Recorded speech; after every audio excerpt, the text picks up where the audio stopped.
So in terms of where Cassie's Cure is now, are you in a position where you're running it full time, or are you still doing it as like a side hustle, or what's that looking like? I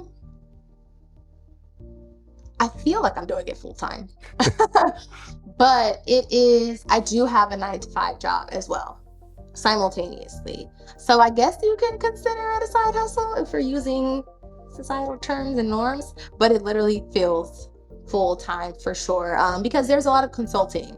So, and there may not be like a gig every single day, but there is that me going and speaking, doing, whether it's at conferences, departments booking me to do workshops, me doing random pop-up shops with the merch component that I have, me hosting my own workshops and retreats. And I'm like, that's more than just part-time for Yeah. sure. But also still having my full-time job. And people always ask, like, how are you running a business, working at a university, and going to school? They're like, how does it all mesh? And I always tell people, I don't know. I really don't know how I'm doing that. I'm like, it's God himself. But I do also say, like, because of the fact that everything that I do kind of aligns, essentially, that's really how I'm doing it. Like, yes, I'm in school to become a therapist, but a lot of the work that I'm doing in my classes is kind of also in helping me, enhancing me as a coach and as a leader. So it complements one another. The work that I do in my 9 to 5, whether it's like tending to college students, well-being when they're living in the dorms, and like their mental and emotional health, and like their education. Like, I'm an educator at heart. I got my bachelor's in liberal studies, my first master's in higher education administration, and then now I'm getting my LMFT. It's like I'm teaching all around, and now I'm just learning to teach about wellness in my business and my personal life. So I feel like they all complement each other, which allows it to feel less divided and strenuous. Like, they all go hand in hand for the most part. Yeah, it's like different facets that are all working towards this kind of grand vision that is Cassie's Cure. Yeah. But I have to ask the obvious question of, like, how do you pull it off? Like, do you have are you pulling back hours at work so that, because from seeing your content output with Cassie's Cure, like, I assumed by now you were full time, because I'm very impressed by how all over the place it is and stuff. But with you not being full time, like, are you? Yeah, I guess, how are you managing? It seems like you have maybe a small team for Cassie's Cure, or what's the team structure like? Yeah. I do have my personal assistant. And then I kind of actually have friends who volunteer because they want to learn.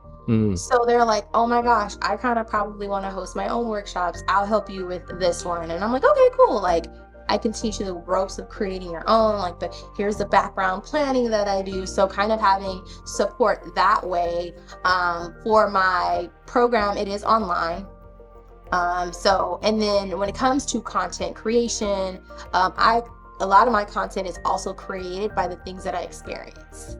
Like, I'm trying to think of what my last post was, which I cannot remember. Oh, it was journal prompts, essentially, that I had posted yesterday.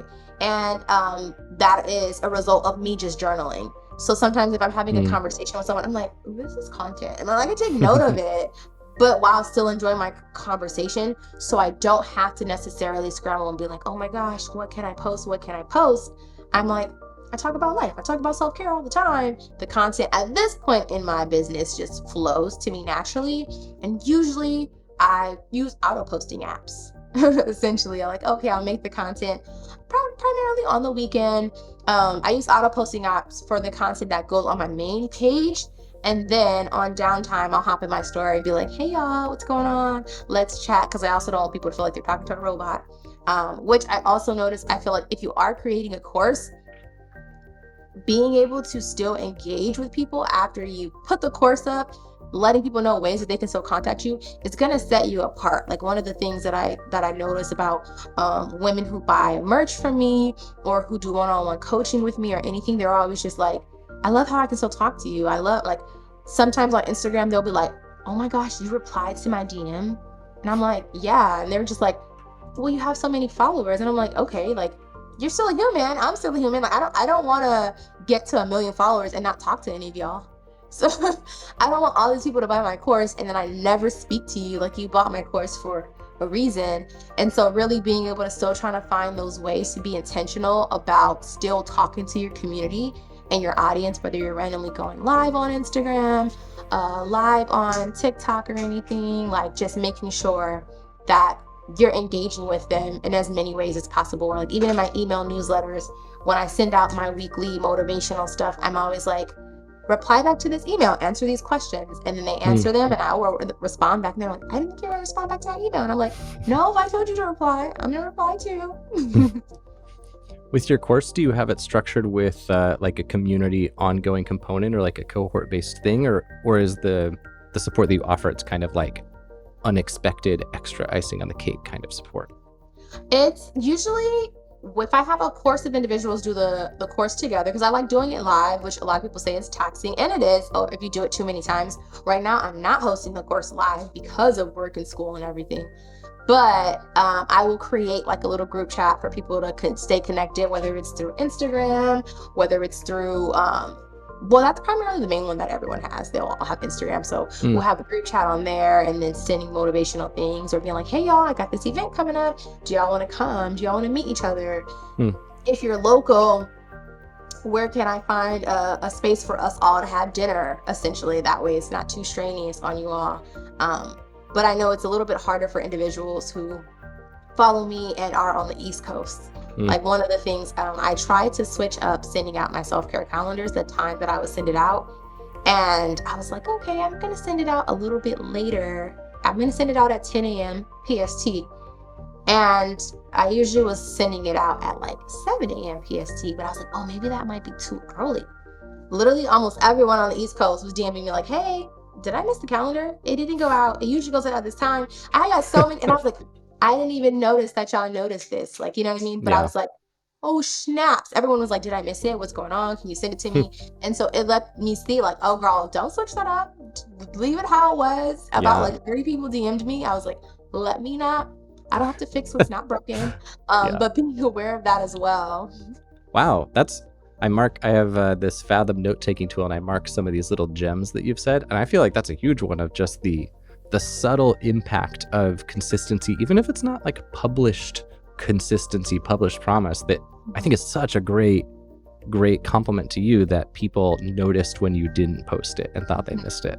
That shows how much people are loving these. And by the way, seems like a good time to ask, if I wanted to download your self-care calendars, where would I go to do that? My goodness, yes. So you would go to cassiescure.com/links and then you'll scroll and it'll say free self-care calendars. And yeah, you'll basically be added to the queue to receive the self-care calendar on the first day of, well, now with the audience voting, on the last day of the previous month. So you would receive it on August 31st. At first I was sending them out like on the 1st and everyone's like, can you send this out a day before? I want to print it out. And I'm like, okay. So you'll get it the last day sent to you to your email in a PDF format for you to be able to print out. And so it's pretty cool. You get like 30 to 31 days of self-care goodies, 29 on a leap year in February.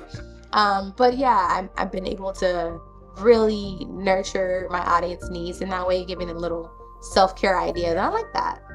Yeah. And for the listeners, it's CASSIES cure.com/links plural, and the link is on there. Yeah, definitely.